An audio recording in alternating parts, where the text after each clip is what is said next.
And we're live. Oh, I haven't heard you say that in months. Hello.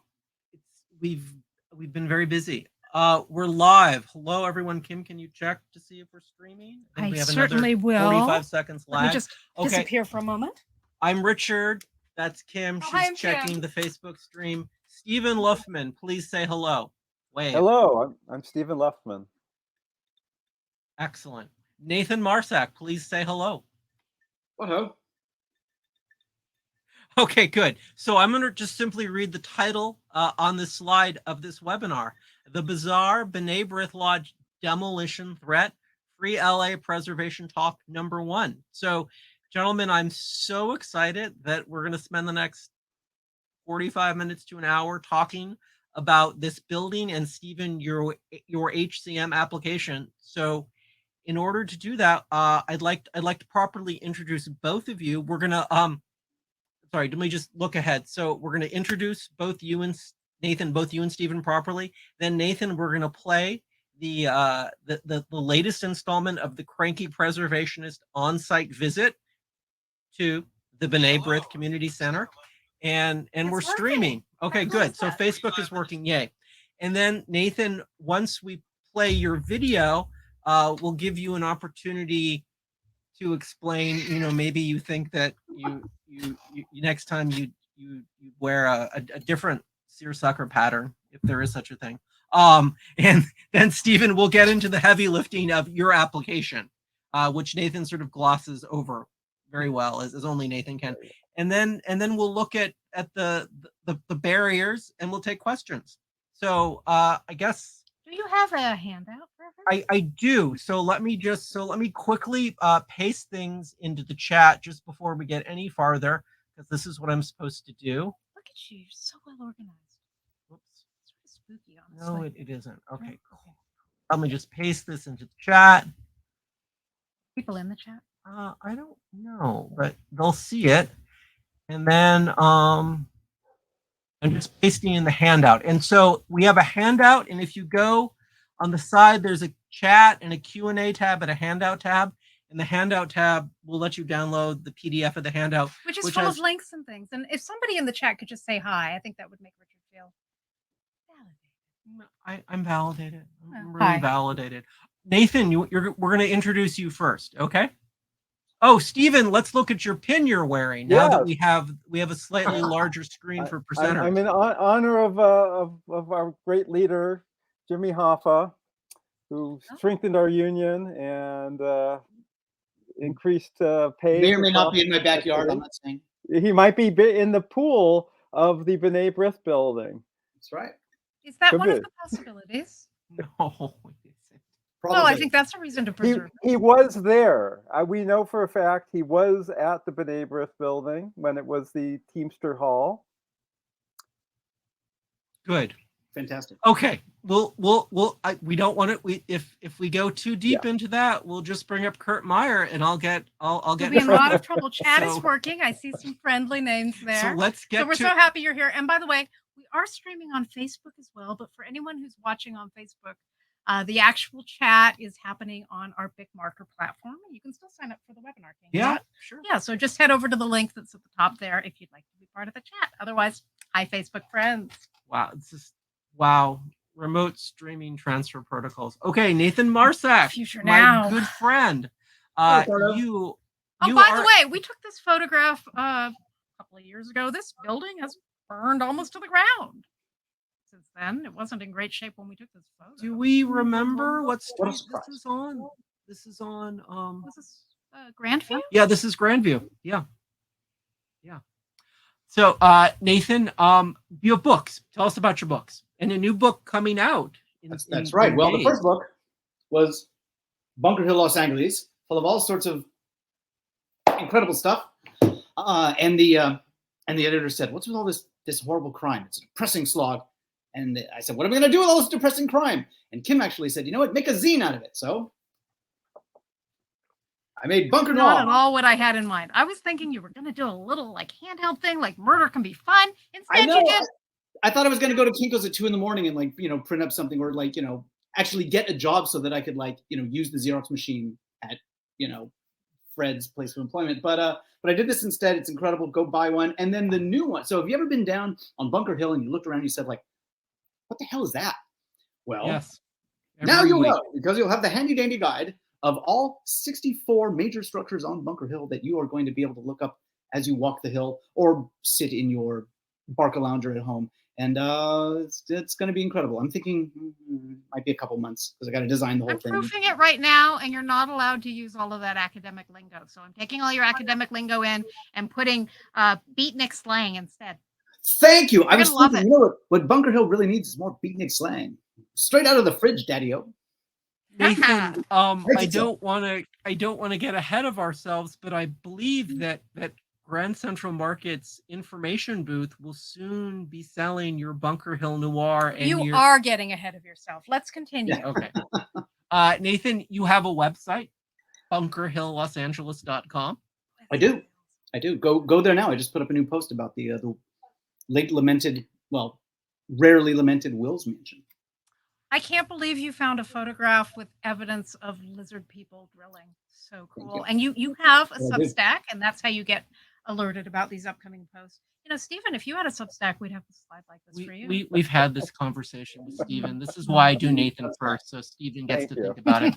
I'll think all about of it. these are okay. So that's it. And for those who don't know, we are so blessed to have these amazing preservation pals, these citizen activist, preservationist historians who are helping to keep the city honest and helping to keep really important buildings, if not around, at least in our hearts and in our minds and in the record books.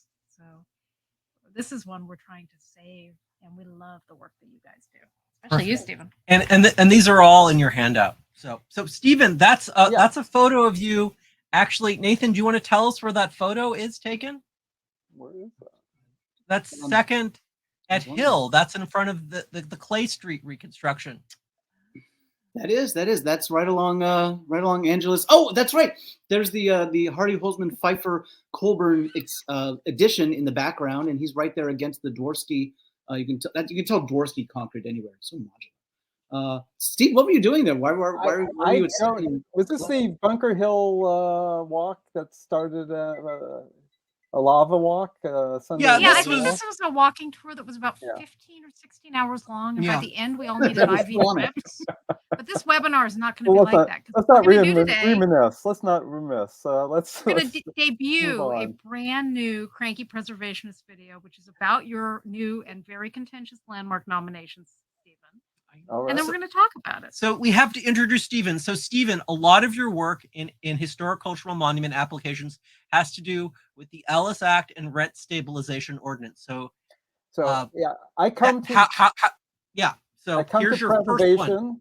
I come to preservation naturally. I was evicted from my marvelous courtyard apartment building in what's now known as the Beverly Grove area, named after two malls, but it was originally Beverly Square, a very unique neighborhood of multifamily housing, planned neighborhood. And we lived in a building that was built and designed by Mendel Meyer of Meyer and Holler fame. And then a little refresher of Meyer and Holler. They were at one time among the largest design build firms in Los Angeles. They designed the Grauman's Chinese and Egyptian banks across Los Angeles, studios, and then they went bankrupt at the start of the Depression. And they reformed, and after they reformed as both income property and their homes, Mendel Meyer built our building. He lived in the apartment right next to us, right across the hall, for 20 years. And I found this out in my quest for not letting some lovely people who wanted to monetize our affordable housing and turn it into what's called a small lot subdivision.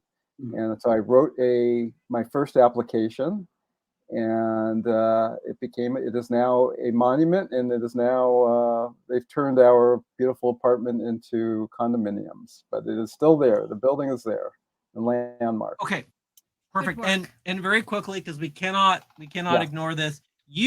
Fairfax Theater. Yes. What So, did you do? Yes, in down the Fairfax street from there, a very important building, especially to the development of Fairfax as the main Jewish neighborhood of Los Angeles, was the Fairfax Theater.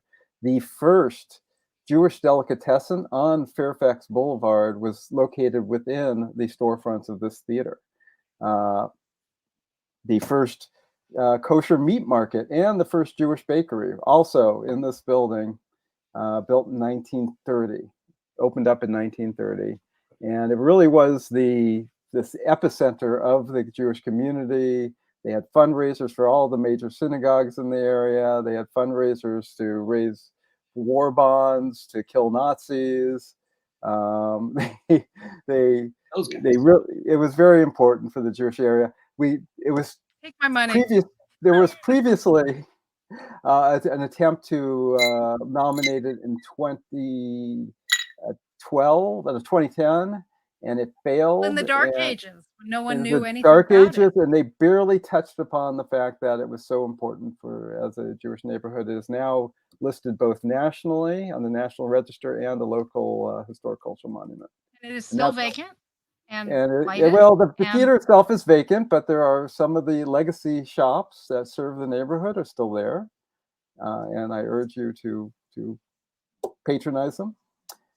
Steven, as a hook to get into your heavy lifting for your HCM for B'nai B'rith, tell us what's on the screen and how the research on the screen made your Fairfax Theater nomination possible, which of course made it just falling out of bed for B'nai B'rith. So there's the major Jewish paper from the turn of the century, the late 1800s, till they folded in the 90s, was the B'nai B'rith Messenger. Is that what you're referring to? This is an ad in B'nai B'rith Messenger. Yes. So that was only available on microfilm until 2013 or 14, when it was digitized.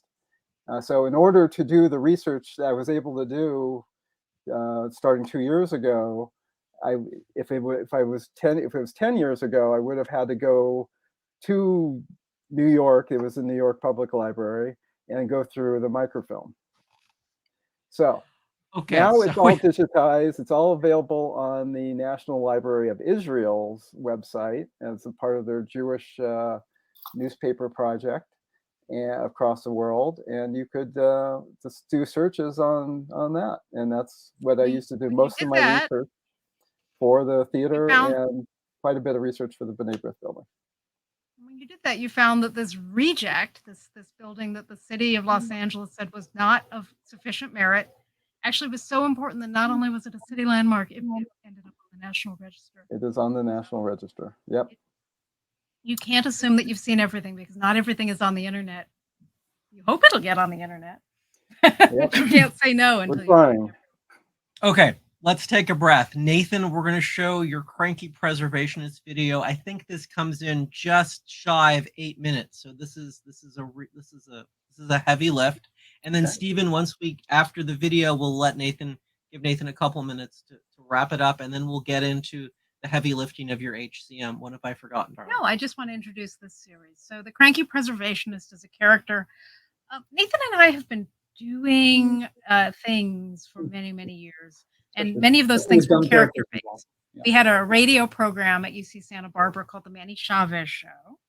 And I had my radio license, and Nathan had a lot of personality. And we decided to create. If there's one thing Santa Barbara likes, it's Borscht Belt. They just didn't know they liked it yet, but yeah. Right. So I got this great time slot and was supposed to do a rock and roll show. And instead I brought Nathan in, and we just created this time travel trip into the Catskills with a lot of children's records and death metal. And it was wonderful. So you and I were walking up on Bunker Hill one day some time ago, and I suddenly realized that there was this character that needed to be mined. That was the Cranky Preservationist. And we started making cell phone videos of you expressing your enormous loathing for everything that's happening in Los Angeles. Well, if you followed me around, filming my enormous loathing, you'd never get anything else done. But yeah, I think I was just ranting about something. And then all of a sudden I look over and you're like filming me like, I'm going to put this on the internet. And I'm like, Pretty much, yeah. A And little so computer film crankiness. now we plan them a little more and you prepare a little more, but the Not much. character is so pure. It's not you, but he shares many of your beliefs and he certainly shares your vocabulary.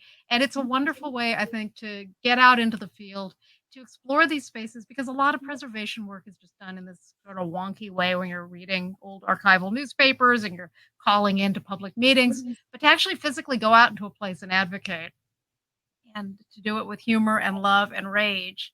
I find it very powerful and I enjoy these opportunities to get out in the city with you. So I'm really excited to premiere a video that isn't just the latest Cranky Preservationist video, but it's an opportunity to show you, Steven, how much we love the work that you're doing for B'nai B'rith and how you're not alone walking this path. Okay.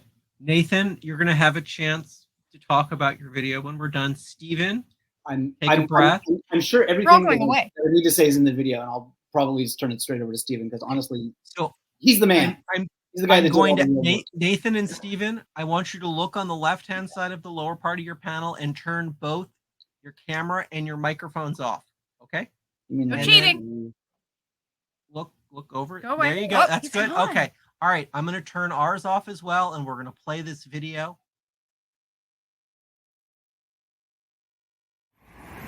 Now, I'm not here to beat up on the Catholic Church, but the Catholic Church does have a unique, rich, and vibrant history when it comes to tearing down, or attempting to tear down, significant structures in Los Angeles. I'm not really going to go into that today. You want to read more about that, go to ripllosangeles.com/save B'nai B'rith, and you can read all about it. Now, what is this B'nai B'rith of which I speak? Well, could it be another place that the Catholic Church is attempting to tear down? Yes, it is. Catholic Charities, which is an arm of the Archdiocese, wants to demolish this building. Is that a good idea? Or is it evil? Well, let's discuss. First of all, 3 points. 1, it's great architecture. 2, it's by a master architect. And 3, important things happened here. What are they? Well, let's talk about its great architecture. Bathe in its beautiful bounty of Beaux-Arts Batchelder, for example. I mean, it's got all that great polychrome brickwork, but like this twisty spiral corner colonnette, that's Batchelder. Those little coins that are sticking off of it, those are actually attached to that column. This egg and cable string course, that's Batchelder. There in that little triangular diamond guy, that's got a little nice Batchelder thing. You'll find that in the 1923 Batchelder catalog.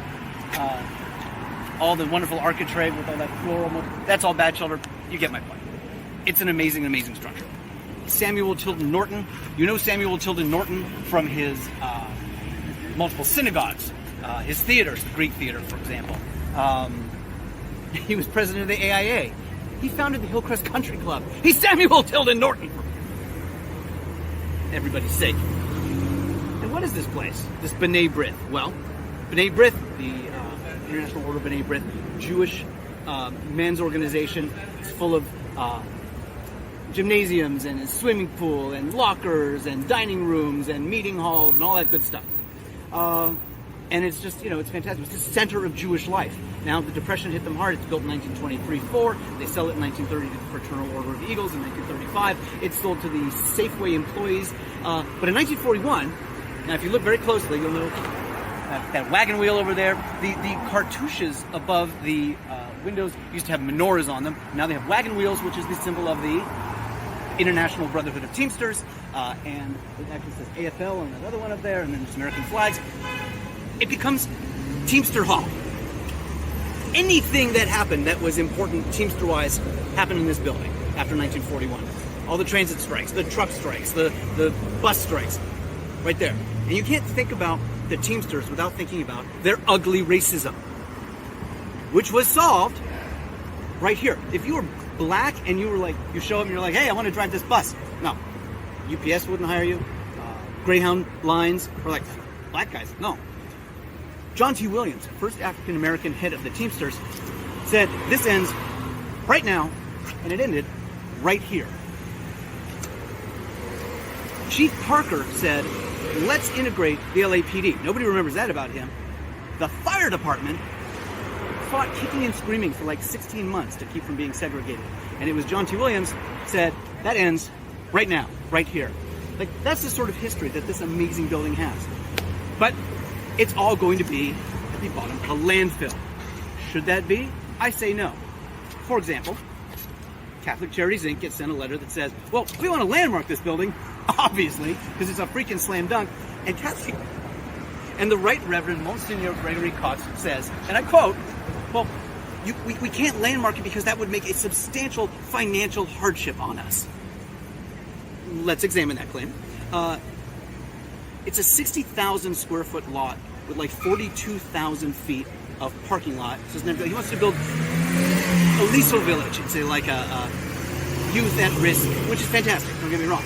But the building actually takes up less than a third of the lot.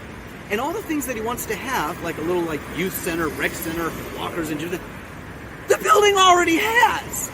Do you understand that the only green building, of course you've heard this is the one they don't tear down, but the cost of building in this town is absurd. To rebuild an 18,000 square foot building at like $450 a square foot, that's like $8.5 million to like build on the same site. So why not leave the building? But he doesn't look into that. What he said is it'd be a significant financial hardship.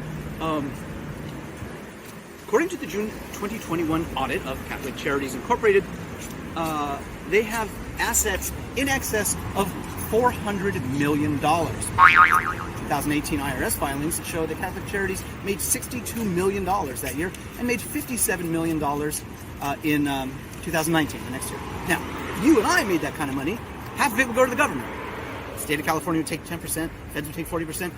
Not a nickel gets taken from Catholic Charities because they're tax exempt. So they're making like $60 million a year. They can't spend like $1 million to upgrade an important and significant building. I would say that Monsignor Cox's claim that it would be too much of a significant financial hardship has a lot of chutzpah. And well, the whole building says, enough with the chutzpah, Monsignor Cox. Let me stay, integrate me, adaptively reuse me, and everyone will benefit, including you, my friend. You have been told so by I, the preservationist Cranky. Good day, sir. Good day.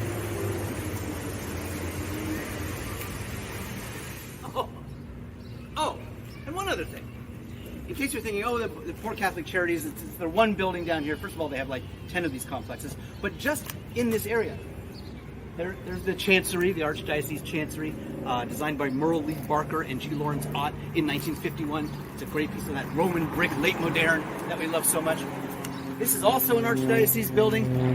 Again, Barker and Ott, 1965. This is one of the greatest late modern buildings in all of Los Angeles.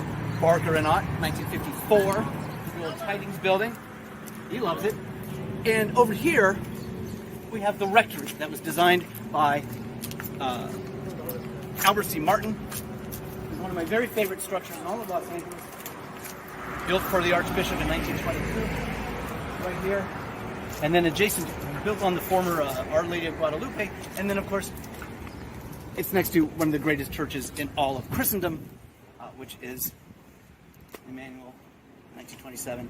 And so that just gives you some flavors of the fact that the Archdiocese owns basically everything in this area. So the idea that something with an 18,000 square foot footprint needs to be torn down because they don't have enough, places to put stuff, that's crazy business.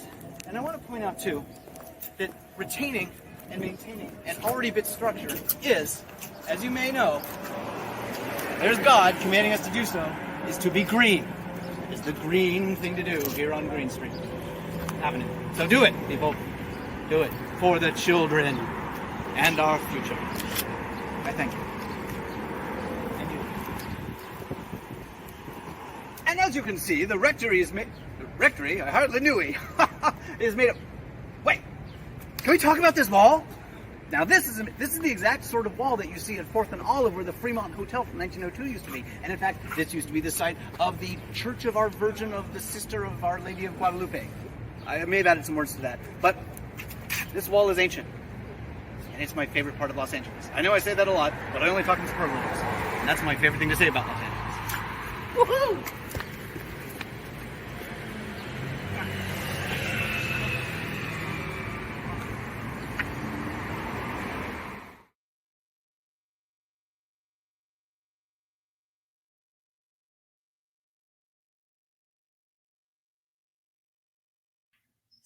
So, gentlemen, rejoin us. Turn your screens on. Yes. Nathan, thank you. Nathan, and you were Steven, extraordinary. Please I'm turn your. very There we silly. go. There we go.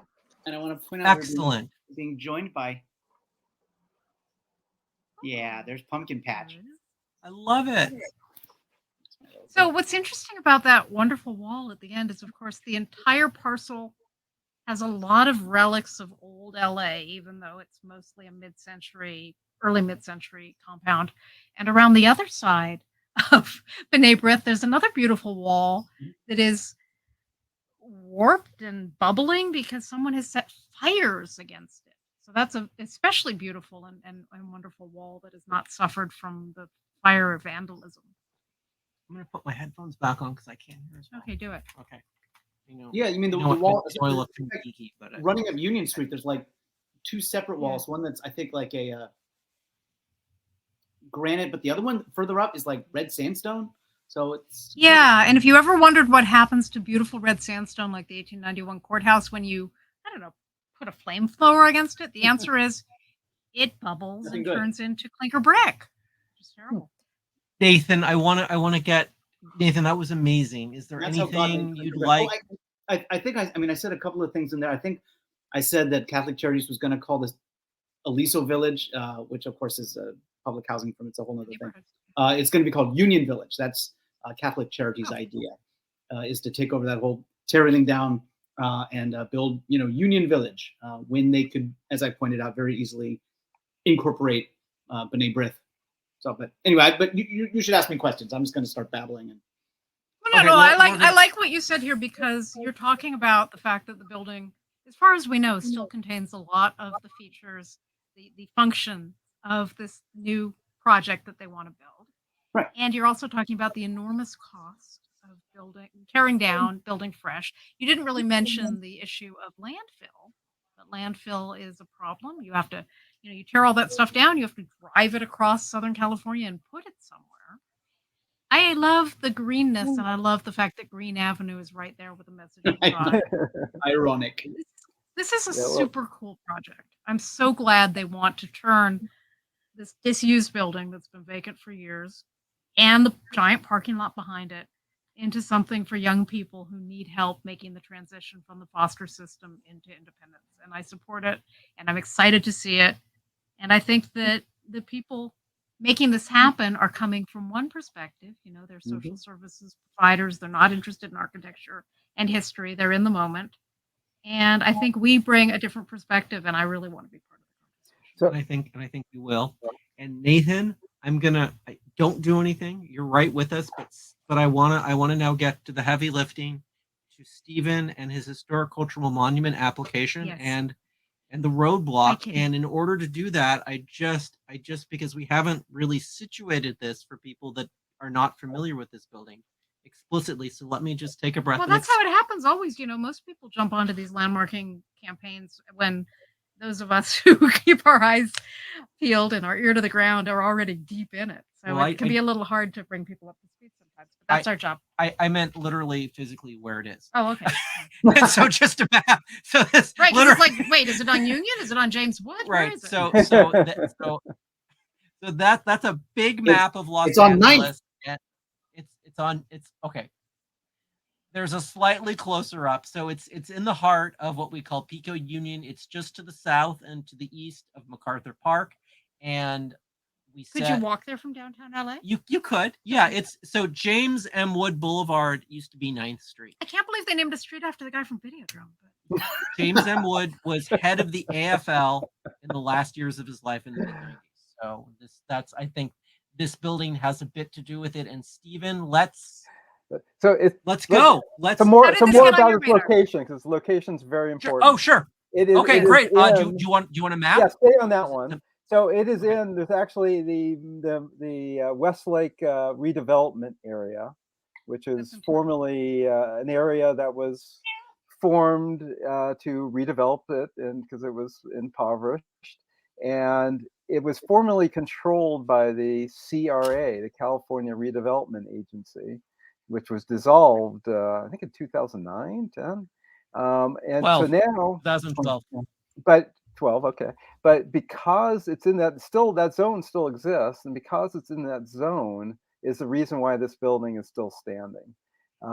As far as city planning is concerned, any permit taken in a CRA zone is not by right. It's entitled.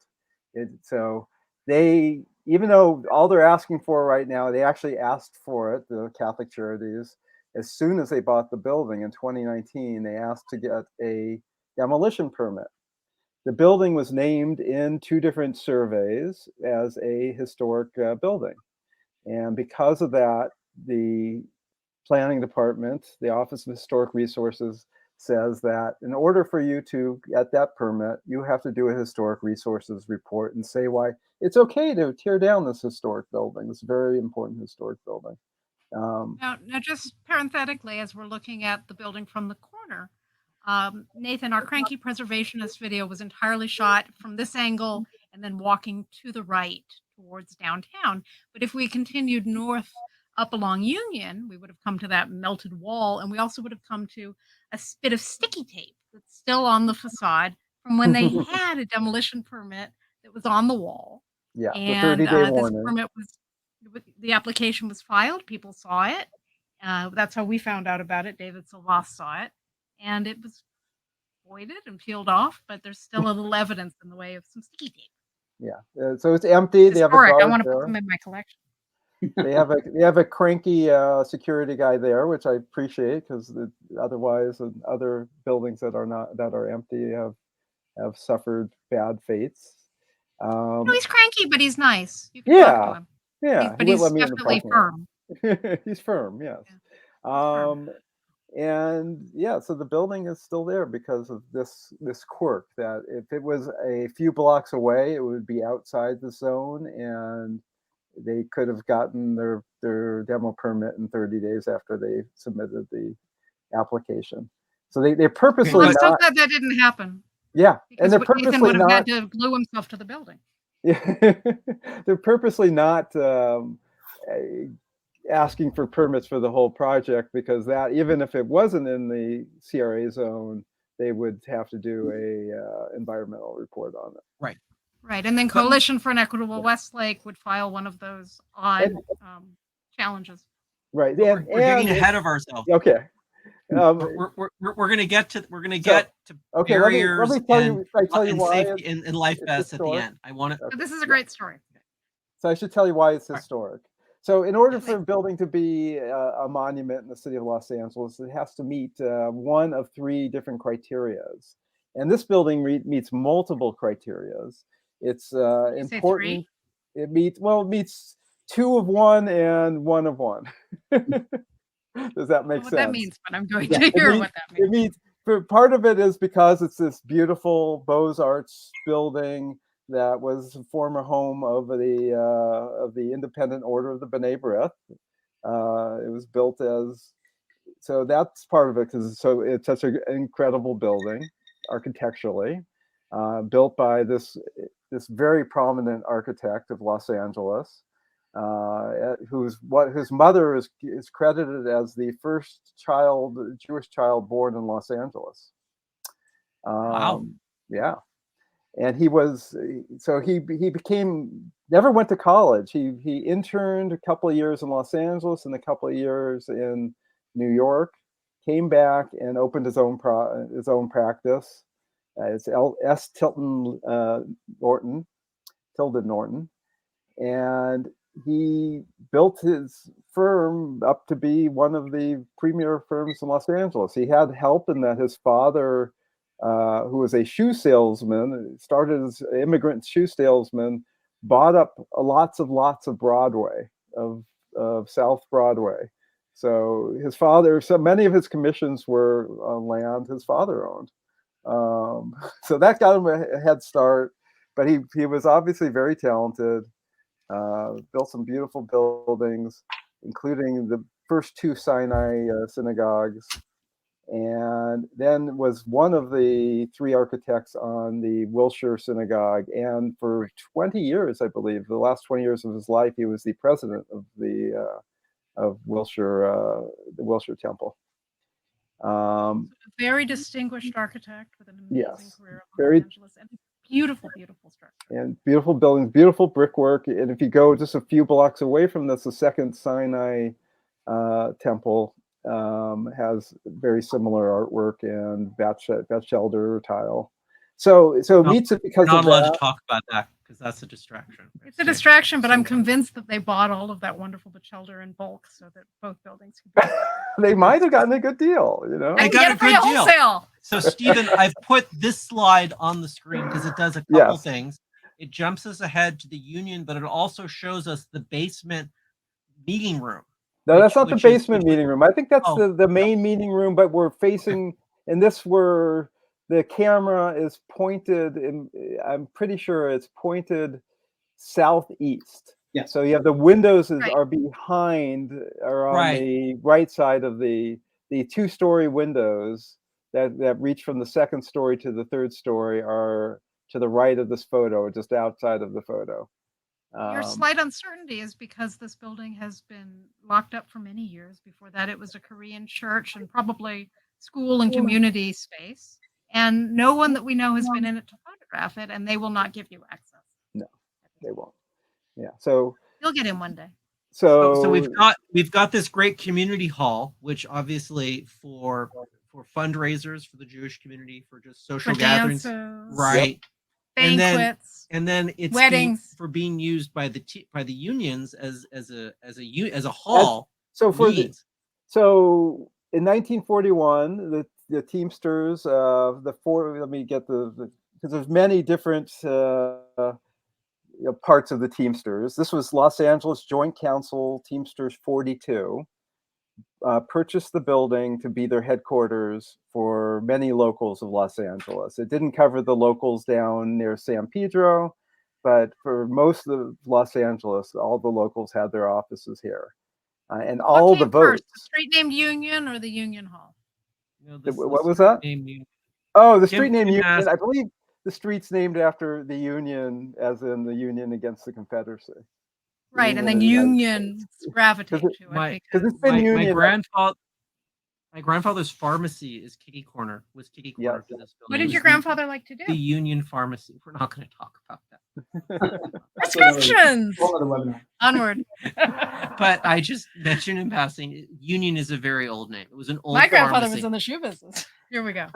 So Los Angeles was a notoriously anti-union town before this building basically was purchased by the Teamsters until 1939, when a gentleman named Dave Beck, who headed the West Coast Teamsters, was very aggressive in his expansion, was very persuasive. And the big thing he broke was UPS. UPS refused to be unionized, and he had a meeting with the president and said, "That's fine. You don't have to be a signatory to the union. But if you expect any of your packages to be delivered outside of Los Angeles, well, let's see what happens." A month later, they signed. Apparently, and so lots of strikes happened. So, and all those votes to ratify contracts, etc., were done in that building. So basically, every 3 years there was a transit strike. There were milk driver strikes. There were many strikes. So the great, and then another story of it was during this time, while Blacks and Asians were allowed to join, and Latinos were allowed to join the union, it was very difficult for them to actually get permanent jobs. So the whites would get the job as a permanent, you get a job as a driver per se. And this broke with the brewery drivers. The gentleman on the right is John Williams. John Williams was in the early 50s, was going to law school, and he needed to make money. So he got a union job as a part-time driver. And he found out, wait, I can't get a job as a permanent driver? No, you can only be a replacement driver if you were Black. So he formed a committee and swiftly he found a great case of this guy from New Jersey who moved out here, was promised a full-time job. He showed up.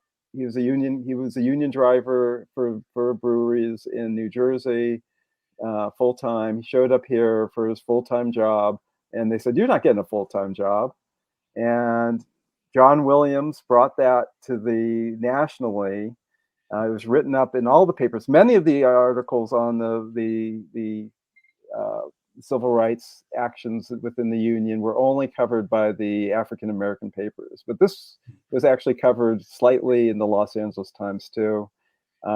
He was able to break it. The driver was able to get a full-time job, and that was the start of integrating the Teamsters. And the left is another signatory to the union, the Greyhound drivers. They would gladly drive African Americans. You could buy a ticket. It was integrated in that way, but if you were African American, you could not get a job as a driver. So they put a strike on that. He and another activist within the union, Morris, had actions and were able to stop that. Williams went on to be the first elected leader of the elected Teamster leader within California, first African American elected leader. And that vote happened at the building. And the building was the headquarters until '57, when they built a brand new building, Kitty Corner. Actually, it's behind me. I'm in a photograph of the strike. Right. It's actually the farm workers struck the Teamsters because the Teamsters are very ambiguous. They're very reluctant to back the farm workers. They wanted their own piece of that union, and they were very reluctant to back them and to participate in the boycott.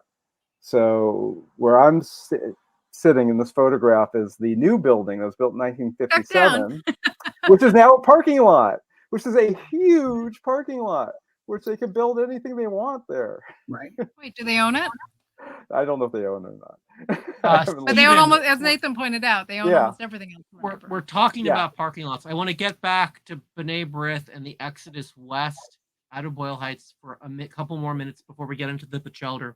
But we have an overview aerial. Nathan, you remember how to draw on the screen, right? So you do. The purple building, the building outlined in purple is the B'nai B'rith building. Perfect. And Nathan's going to draw that. There you go. There. Thank you, Nathan. And the building outlined in yellow is the modern $3 million new headquarters for the Teamsters, because they expanded so much. But they kept the B'nai B'rith building until 1978 and continued to hold votes there, because they had no big hall in the new building. They had nice fancy offices, but no big hall. So they continued to hold votes and had information. And a good friend of mine, Lenny Potash, who was a union leader, said he remembers the building quite well and attended a meeting on the boycott of Coors, which I didn't get into in the application because it would start another multi-page discussion.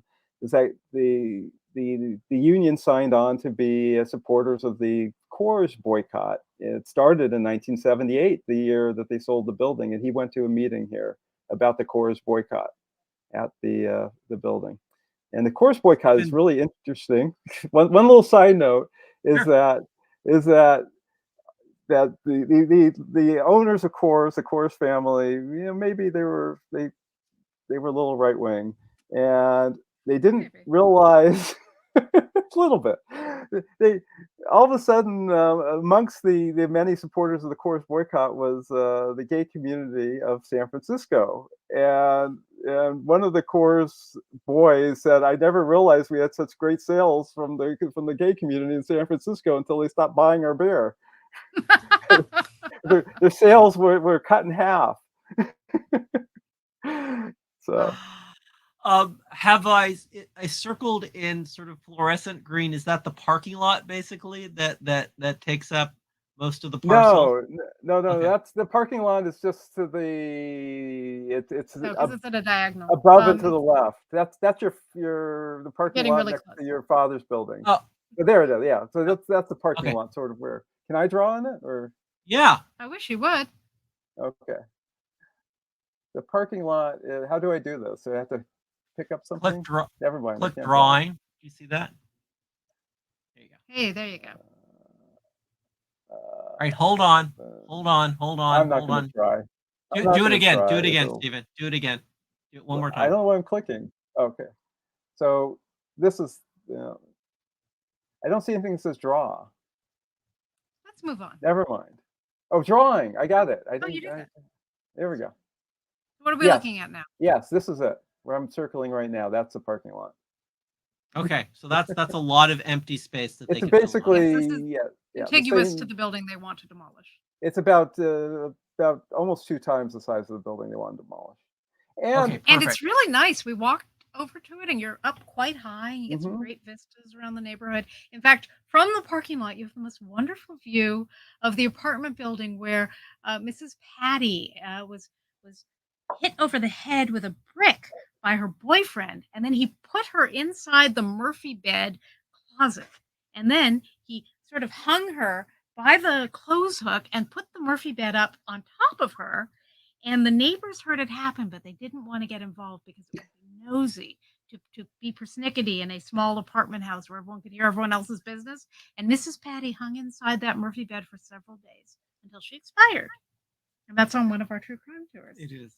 But I'd never quite seen it from that light before, from up, basically at second floor level, looking across. Fabulous views of the Murphy bed murder. In fact, if the window curtains were open that night, you might have seen the whole thing. Stephen, I've put the 2-page ad from the B'nai B'rith Messenger from 1943 about fundraisers for community centers, which the Jewish community is actively building as they go farther and farther west. Right. Exactly. So just give me a second. I want to set this up, and then I want to let you go, and I want to let Nathan go with this. So the Jewish community really has its start in Boyle Heights. Well, they come downtown, of course. We'll let Nathan get to that in a second. But Boyle Heights becomes the epicenter for the Orthodox Jewish community, and by the 1920s, by the time Tilden Norton starts building community centers and temples in Pico Union, the Jewish community is moving farther and farther west.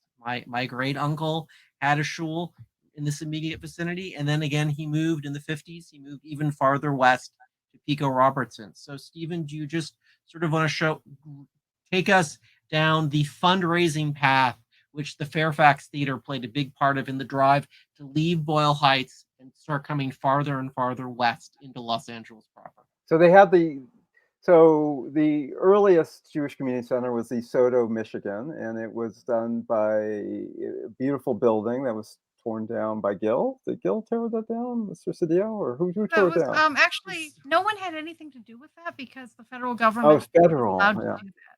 But it was in Weezar's district. Yeah. Then the Jewish community was moving to the Fairfax neighborhood, partially because it was not deed restricted, and many neighborhoods it was very difficult for people of the Jewish faith to buy land. So they needed a Jewish community center for the people who lived there, a center where kids could go. I learned how to swim at the West Side Jewish Community Center. And in this case, so the West Side Jewish Community Center replaced the Beverly Fairfax Jewish Community Center, which was on Beverly Boulevard, just a block or two west of Fairfax. And they had fundraisers at the Fairfax Theater to buy the building and to add on to it and build it. And apparently the Beverly Fairfax Jewish Community Center was a bit left wing, so that the members of the Jewish community who were maybe a bit more conservative decided that, well, we better build something fancier, and that way we could close down the Beverly Fairfax Jewish Community Center and influence those kids the way we want to influence them. So they built the West Side Jewish Community Center, which is a beautiful building that's still there. Might be considered late modern or early modern. As asking the expert, Nathan, do you know the building? Anyways, your microphone is muted, Nathan, so we can't hear you. You mute yourself, sir. it's a beautiful building with an amazing pool where Sid taught me how to swim. I love it. Okay, so I think. Oh, yep. I know this structure. Oh yeah. Oh yeah. Stylistically, on Marsak? West Olympic, it's incredible. Yeah, West Olympic. Yeah, I was gonna still say, there. It's like 56. I forget who. Yep. Yeah, I think a little earlier than that, but not much. Yeah, it's right around there. Okay, let's get to this landmark nomination because I know we need to bring this home. All right, so I want to come home with the Batchelder tile. Okay, so so let me pop around. Nathan, do you want to tell us who the tile maker Batchelder is? As I pull up a slide with some of his catalogs, and Steven can take us through some photos of the Batchelder tile on the building. Nathan can do that, or I can do. I don't care. Nathan, you do that. You handle. I don't know the history of Batchelder, so you have to do it. I mean, I know who Batchelder is. You ever been to my house? Fighting over it. I haven't. Why don't you invite me over? Well, you should come over tomorrow. Run the whole thing. But none of you commie Jews allowed. No. I bought my house basically because it had like the world's biggest, baddest Batchelder fireplace in the world. I love Batchelder. We don't need to go into what Batchelder is now. Anyone out there who doesn't know, but I'm sure all you people do because you're very smart because you're here. Go look them up. They were a local tile maker, and anywhere you go in Los Angeles that's in one of the better homes always has these first-rate amazing Batchelder fireplaces. But they did, for example, if you've been in the Fine Arts Building downtown, the entire lobby's done in Batchelder. That is a very special room. Yes, it is. And so like just a single Batchelder tile, like go on eBay and look up like, or go to like Mission Tile West or something. Like a single Batchelder tile this big is like $800. This entire building is completely covered in Batchelder tiles, which is why the Cox wants to tear it down so he can go over to a tile place and say like, look, we got a car full of Batchelder tiles. Buy these. So don't tell him I said these are worth something because then he'll steal them all. And so this is a mixture of brick and tile and terracotta. So there's a lot of stuff coming out of the catalog as the company got bigger and bigger, and less of a handmade artisan craft and more of a mass production. So I'm circling. Go ahead. Can I wanted to read. I have the one of the many articles in the B'nai B'rith Messenger, the leading Jewish newspaper of the time, leading up to the building of it, where they describe the building that's about to be completed. The title of the article is "Beauty of Design and Jewish Significance." Love it. Yes. What may be considered as one of the most beautiful lodge buildings in the state is that housing the future headquarters of the Los Angeles Lodge 487, the independent order of the B'nai B'rith. And then it goes on to say, the front elevation is of a unique design resembling the weaving of an oriental rug with brick of Persian colors blended and designed into panels. Alternating throughout the whole front are the Mogan David, or David, and the menorah, the symbols of the B'nai B'rith. Somewhere here, the exterior of the building is constructed of ornamental brick and Batchelder terracotta finished in polychrome. The main entrance on Union Street is emphasized by an ornamental iron marquee. It goes on and on, very, very eloquently describing the building, actually. Waxing rhapsodic. So just very quickly, so I've outlined some of the details of the facade, and then let's just jump ahead to our slide with the Batchelder catalog, and you can see that that Tilden Norton's office just went ahead and just went through the catalog. And they just went ahead and they just pulled mass-produced stuff and then they sent the truck with the white driver over to Artesian in Lincoln Heights. They picked it up and they brought it down and they laid it out on the floor and said, "Now, let's move these around a little bit." And they probably had the ladies from the B'nai B'rith who were arguing about which to put where. And this building is gorgeous. Yeah. So and as a thought exercise, please go to 4th and New Hampshire to the Mount Sinai East former Schule, which has detailing. Sort of the sister building. Yeah, it's a sister building by Tilden Norton, and it has very similar details used in a very different way. So. And it also the other has these incredible ornamental metal balls, orbs that are open work that are hanging from it that look like earrings. And it's just an extraordinary structure. Norton is not, one of the grand architects who people always think of when they think of Los Angeles architecture. Everything that he built is so elegant and gorgeous and exquisite, and many of them have not been screwed up, which I think just speaks to how special they are, that the people who have owned them have just recognized. I mean, even in the case of this one where the lower level, the ground floor has been changed, the upper level has been added to but not altered, and it just speaks to how special these buildings are. People recognize they have something great and they want to continue to adapt and use it, and we just want to help Catholic Charities see that that's a really great way to go. I want to wrap up ornamentation. I've circled this great corner column, which is shared both on B'nai B'rith and the Mount Sinai East Temple East, and those are both straight out of the Batchelder catalog. This is fantastic. Nathan, I think we're gonna take a shift. We're gonna shift gears and look at the roadblocks. So is there anything you wanted to say before we shift gears and start looking ahead? No, I'm very happy with what we've done and where we're going. So everything is good. I have just one question for Nathan before we move on. I'm going to make a shameless plug for this book. Is right there. That was the Bunker Hill Synagogue. Thank you. The Orthodox Synagogue. And so, yeah, Steve's right. There was the B'nai B'rith Temple, different from the Independent Order B'nai B'rith. They were downtown on Broadway. There was the Beth Israel, who were the Orthodox. They were on Bunker Hill, and they all started. They moved to Boyle Heights, and then they sprung the other way. And so it's really interesting to see the sort of shifting demographics of the Hebrew people as they move around Los Angeles. But this is like sort of this wonderful ground zero, and so important for not only architecturally and not only like for labor, but for Jewish life as well. Yeah, and you could really the Tilden Norton. You could see his. So he did the first Sinai Temple, which is a few blocks from this on to the east, and it is still there as a Pico Union project, a really wonderful adaptive reuse as a community center.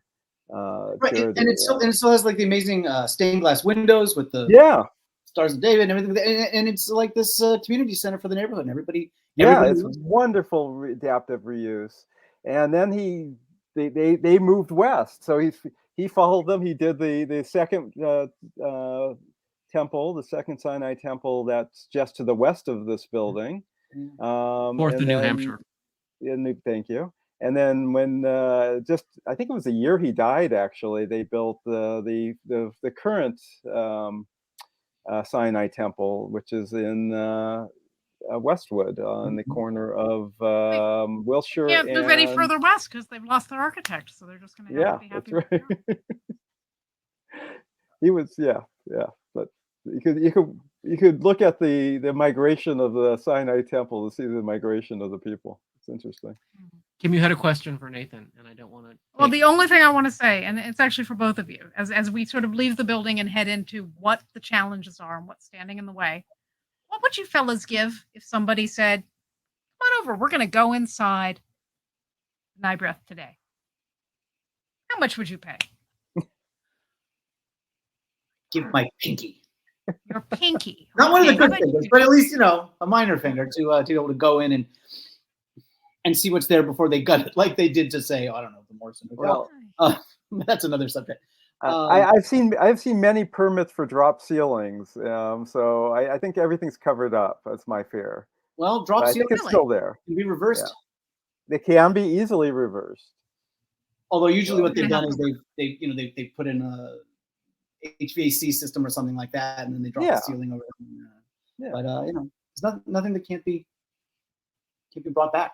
Yeah, and to add to the whole Steven, yes, you go from just admiring this building and thinking it's cool while you're doing all this research to getting an inquiry, a solicitation.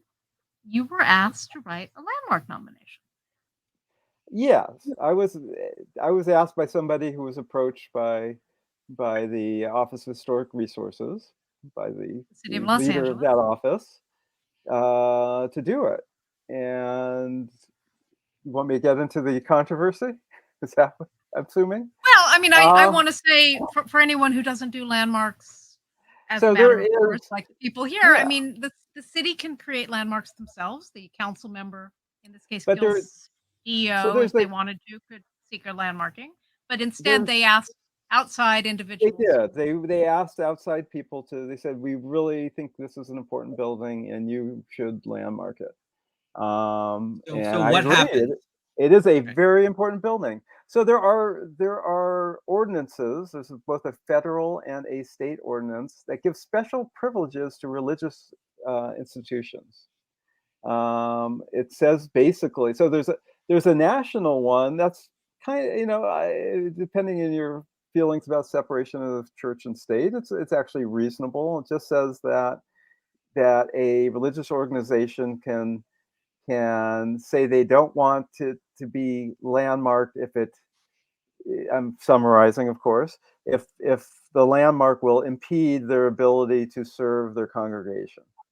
So in other words, if that landmark will make it difficult for them to expand their church, then they could say that this will impede it, and so that's reasonable. I had the people who hired me to do this nomination look into it, and they found that one. But what they didn't find, there is a California ordinance, and it is the California Government Code, Section 3736(1), and it says basically very generously to the religious institutions that if in any way you feel that this would hurt you in any way, financially, your congregation, then all you have to do is say this will hurt us. You don't have to show proof. You don't have to show any bit of evidence. You just say that we think that this will hurt us financially, and then they cannot landmark that building. So that's what happened. And this argument, I mean, anybody could say, well, having to deal with the landmarking of this building would be a Yeah. pain in the neck, and my secretary would have to read letters. So that's a hardship. Yeah, Everything will exactly. be landmarked. Yes. Exactly. So And indeed, that's, Monsignor Cox from the Catholic Charities made his appearance at City Council, and the video is linked in your handout. and he said yeah. what he needed to say in order to stop this. So Yeah. I want to backtrack. So Stephen, Monsignor Cox's appearance at City Hall is part of an orchestrated series of public statements on the part of the diocese protesting a determination letter sent. Right. So can we back up and can we start this narrative with Office of Historic Resources received your application for which B'nai they B'rith. solicited from you. Right. They receive it, and then what do they do next? You were so excited. They were very excited. They showed it to the city attorney, who said that that we disagree with you. This is according to the president of the leader of the Office of Historic Resources. We disagree. We think that that Catholic Charities is a religious organization, and they could invoke. You have to send them a letter saying that we want to take up this application. It is complete, and they can invoke that statute 373601. Oh, right. And a small distinction here, because Richard said the diocese, but actually Catholic Charities is a separate arm. Exactly. So they're a charity. They're not a church. And in fact, they've never used this building as their own church. They bought it from a Korean. From a church. They bought this from a Korean church, and they from day one wanted to tear it down. So so Office of Historic Resources sends a letter to Catholic Charities, which is an arm. Catholic Charities has 10 days to respond to the letter. And holy moly, they sure did. On the 9th day, I believe, they responded.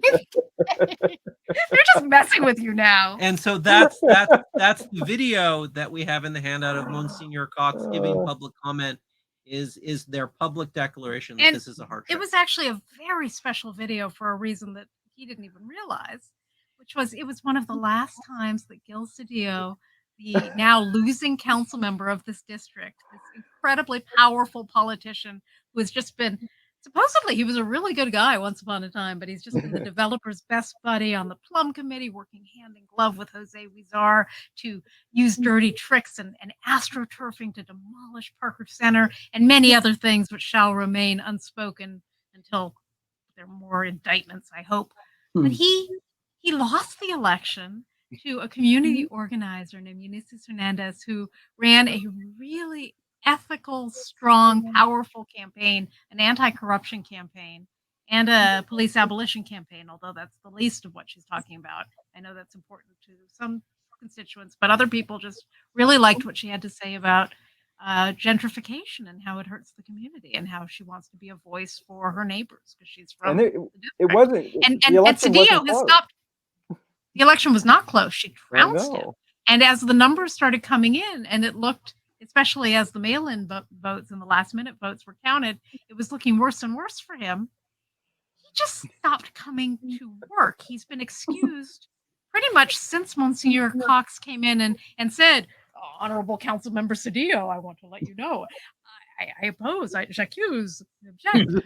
He's been excused by the council president, Nuri Martinez, and he has been seen almost every day at the Soho House private club, where he's been canoodling with D-list celebrities. This is not going to get Gil Cedillo on our side in his last remaining 4 months. Anyway, it's amazing. We need to move on. Right. He's not going to. I hope he helps us. So Steven. Good luck with that. Thanks. I didn't know I had to kiss Gil Cedillo's ass. I don't think anyone has to. I don't think you do. He's never going to show up at City Hall again. So Steven, I want to get to look. So what? I am not licensed to practice law in the state of California. No, or anywhere. Anywhere. I have asked, since we have been dealing with another preservation problem and the Los Angeles Archdiocese, we have it's been not a secret. Monastery of the Angels. Monastery of the Angels. We have been in touch with attorneys that routinely go up against the diocese all over the country, and I have been told, and I just put this out there, that they think that there may be a way to map the federal statute, the Religious Land Use and Institutionalized Persons Act, to the state statute and show that the federal statute covers the statute at the state level and the federal statute trumps it. So while none of us are capable of filing motions in court to argue that, there are people listening. Or perhaps there'll be a new city attorney who will say, you know what, let's give this a shot. But that's something that we're that's something that's been put out there. So I want to look. So what are we going to do? And there is the fact that it is in the redevelopment zone, and they're not allowing a demo permit to be taken out. But that could be, a different mayor may change the direction of a different mayor with ties to the Catholic Church may change the direction of the planning department. So that's tenuous. What's next? So we're well, I mean, what's next for now is we wanted to get this story out there, because normally when you turn in a landmark nomination, it hits the case file. I read those religiously, so to speak, and I look for the ones that are headed HCM, because I always like to know the second an HCM is submitted and accepted, and when that happens, it gets a planning number. That's not going to happen for yours because they've chosen not to accept it. And you were so excited about this work you'd done, and we were so excited to get to know the building, that I said to Richard, we're just going to have to do a webinar in order to tell people the story, share the link to your landmarking nomination, which you do want people to read, which is this extraordinary history. Cranky Preservationist. Make the Cranky Preservationist video and just get B'nai B'rith on people's radar, because it's been a lot of years since anyone's been in the building, and it's worth caring about. It's worth knowing about. We hope more people who are out and about in Pico Union. There's a lot of parking. Why don't you stop, stroll around? The neighborhood is lovely. It's lovely. There's a lovely Colombian restaurant across the street. I think it's Colombian. And my grandfather's old pharmacy. Yes. Yeah, right. Yeah. Okay, so Nathan, thank you. Your microphone's on. Good. You're on. Okay, so if anyone has a question, they can type it into the chat in the Q&A panel.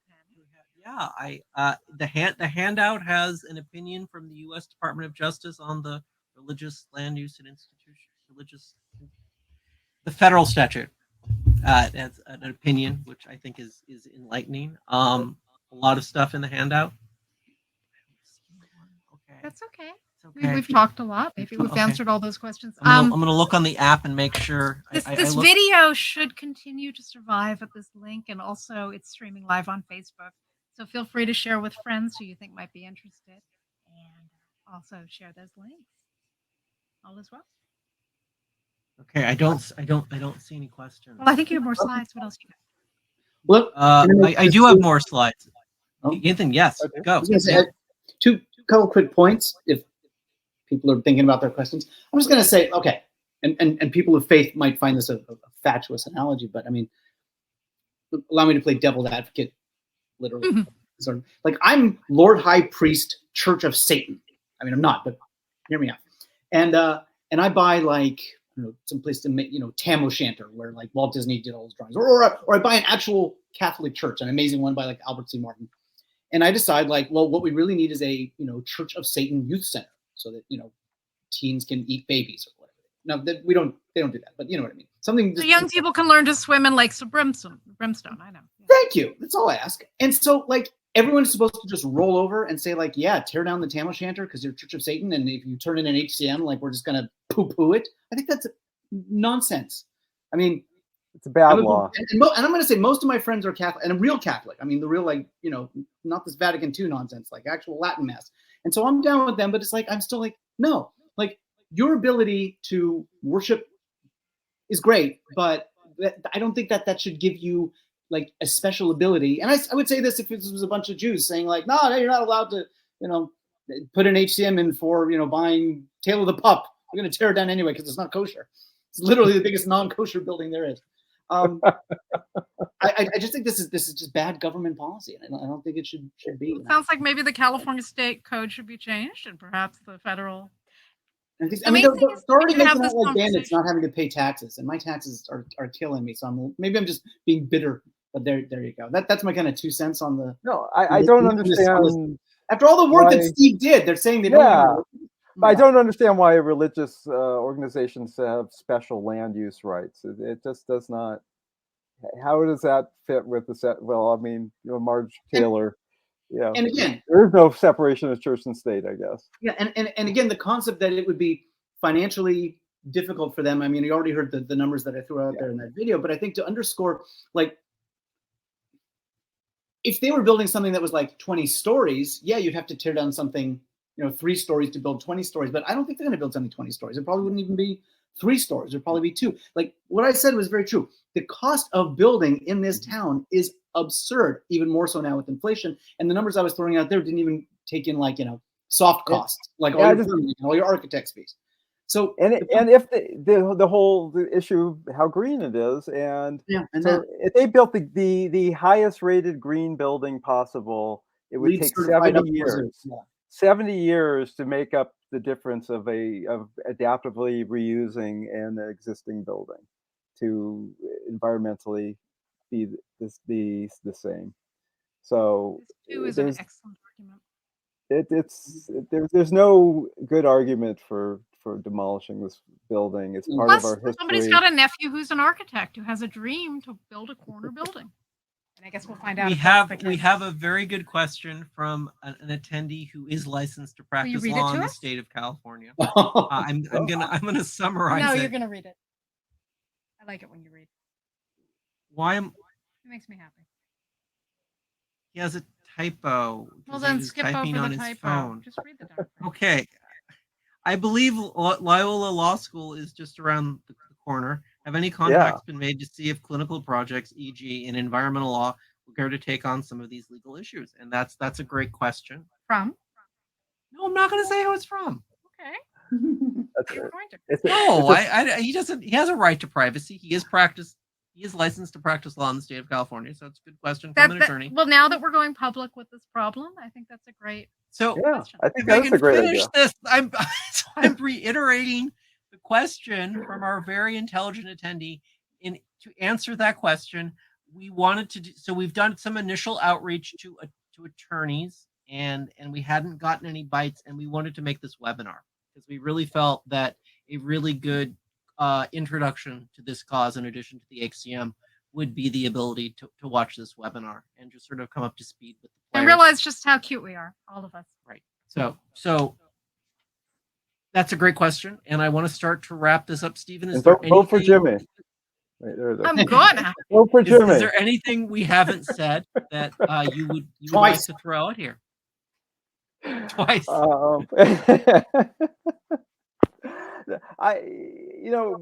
People from that just moved to Los Angeles and are never come to Los Angeles. They belittle our city as not having history, and this is such an important part of our history that's represented in this building, and the struggles for civil rights, the struggles for a community. When it was built at such a cost because the Jewish community felt so like second-class citizens in 1923 when they first started planning this. They felt like second-class citizens, and if only they built a beautiful enough club, then they would be let in, and they would get to go to the finest clubs, and they would be able to influence the city.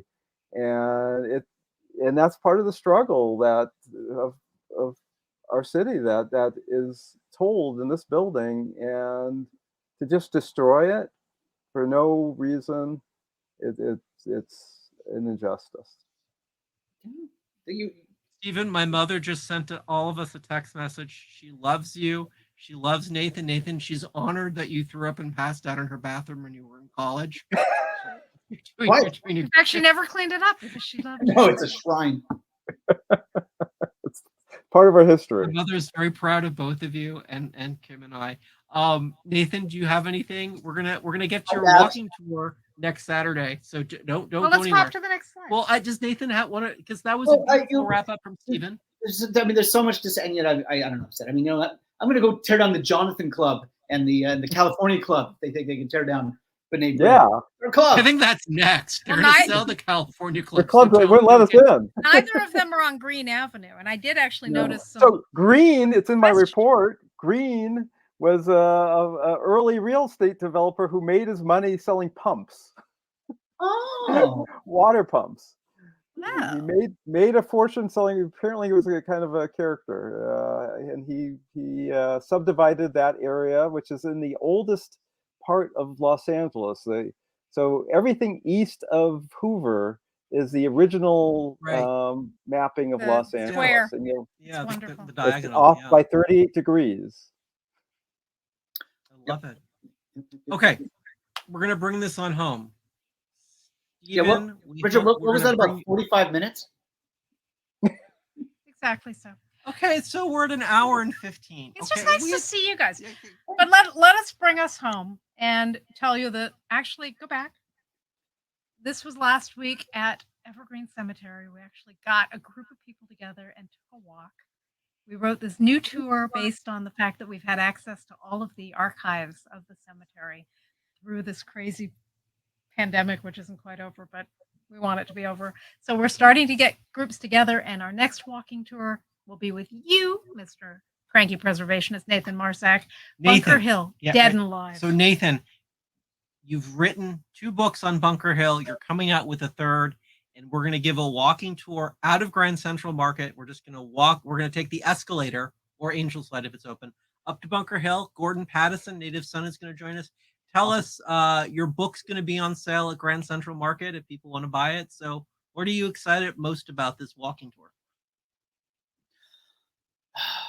Yeah. Well, first of all, it's 10:30 in the morning, which is absurd. But, getting some early morning sunshine and exercise with like-minded individuals. And I will have, 12 cups of coffee beforehand, and I will just it's 3 hours long. And that's like a drop in the bucket. Nothing. For me, I can do 20 hours without sleep nonstop because I'm a mouthy little man. But it's just going to be great. I'm just going to yammer, and we're going to see You're going to see Bunker Hill like you never saw it before. Yeah. Good. That's what I And said. Steven, we're hoping that you and Karen might join us. Just in principle, I mean, I sent you. I think the 17th. We're going to be in Minneapolis. Okay. Well, then you That's can't okay. join us. We'll do it again. The 17th on a Sunday because of the parking. It's easier to park there. Kim, we're gonna go down to the old the old Hancock tar pits. Don't get too excited. Okay.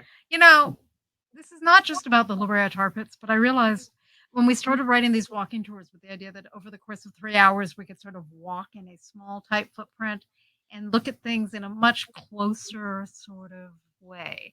On the bus tours, we can travel through the whole city and tell stories as we're going and get on and off and, even cover like 15, 20 miles if we want to, even hop on freeways. But when you slow down a little, you focus and you pick a neighborhood that is really rich in history, there's so much, heaven and wildflower is what I'm thinking of. So just there at the La Brea tar pits, there are just layers of history and preservation and offbeat lore. And I've just dug up a really wonderful accidental death that I think is going to change the way that everyone thinks about that neighborhood.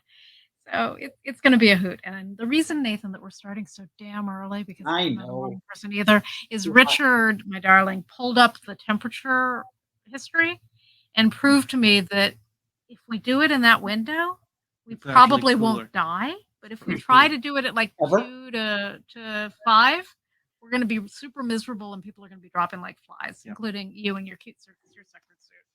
So Steven, I know you're not going to join us, but I turn your microphone on for a second. We will be talking about the fact that the neighborhoods around the La Brea tar pits and LACMA are rich in both National Register historic preservation overlay zones and just designated historic districts by the city. Could you just rattle off a couple? We're not going to be able to walk through all of them, but we are going to walk through one of them and just talk about the nature of these beautiful districts. So there's the Miracle Mile HPOZ, Historic Preservation Overlay Zone, which is the largest, or second largest historic preservation overlay in Los Angeles. Is to the south of there. There is the Miracle Mile Historic District, which is a federally recognized, though not designated, district, and is the largest collection of Art Deco and streamlined modern architecture in Los Angeles. And wow. Yep, very important. And it's very threatened right now because there's a lot of development going on in the Miracle Mile. And I was just writing about your friends at Ani because they bought the block that contains the dark room, the beautiful programmatic architecture of a camera. That's actually a camera shop originally. And it looks like, my understanding is that they're not destroying too much there, but they're building mostly behind it, and they bought the whole block, and the building on the west is not a contributor to the district, but the other 3 buildings, including the dark room, are all contributors to the historic district, and hopefully they will be preserved and restored. We're looking at this very closely, and if Ani doesn't intend to do a full restoration of the giant programmatic camera. But it's not just that. There's a post office building. Is a really nice piece of Art Deco or streamlined modern. It's actually a very useful block that a lot of people in the neighborhood patronize. And finally, this is not the only walking tour we're going to do, but we just announced 4 of them to start. All Around the Auto Club takes us down to Figueroa and Adams and Hoover. Back. Right, and Hoover. One block. That last border of the city. It sounds like there's not a lot there, but there is so much there, and we're super excited to just do that little stroll. Chester Place, Victorians, Zaha Madre, Dianetics. Yeah, it's all there. Red sandstone that hasn't been hit with a blowtorch. Right. So we'd love to see you. These walking tours are what we're doing until we can get back on the bus. With the current percentages of people who are affected with COVID, we're not getting on the bus right away. We have on-demand webinars. We do. And there's like 50 of those or something. We have a newsletter. We have like 50 2 versions of the newsletter, a paid version and a free version. We will keep you up to date on preservation news and links that you need and new Cranky Preservationist videos. And finally, we do have a tip jar, and you can support us in any of these ways. You can also buy Nathan's books. You can also, when you see Steven, tell him how amazing he is, landmarking all these cool buildings, finding archival material that's been overlooked, and helping to keep Los Angeles honest by telling the story of places that matter, people that we may have forgotten, who have helped to shape us as, honestly, one of the coolest damn cities in the world, which is why, even though we have hell with the city government, we continue to fight, we continue to advocate, and we continue to love Los Angeles, or if you will, look out for it. It's a lot of love. Mike, I'm going to answer your question offline. It's a good question, and I'm going to answer it offline. I'm not ignoring you. So just give me 20 minutes to get dinner started once we wrap this up. Thank you everyone for tuning in. It's been really fun to get together and talk about buildings that, for the moment, live in this great limbo of not having demo permits, not really having a proposal for a change, having an owner that would like to get rid of them, but there's a lot of people who are coming together to say, let's think about something else.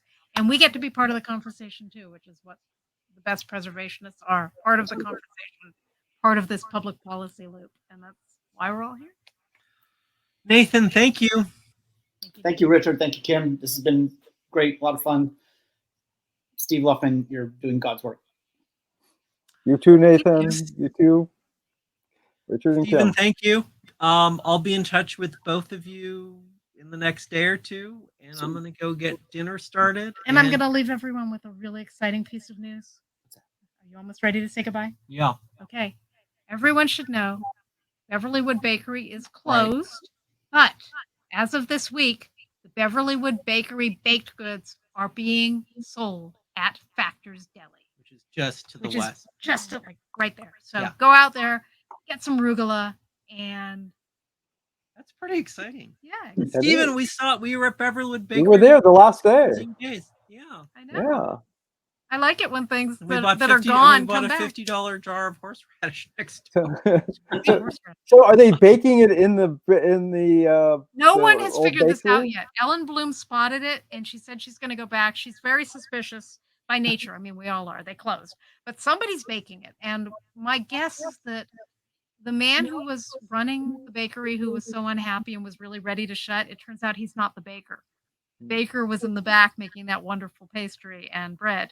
So maybe someone just went to the baker and said, look, this is what you love to do. Let's keep this going. We'll find out. Gentlemen, I'm going to ask you to turn your cameras and microphones off because I'm going to play our exit bumper, which is just how we end all webinars, whatever they are. Perfect. Thank you, everyone, for tuning in. We hope to see you soon. And until then? Until I'm going to turn my camera off and play the bumper and thank you.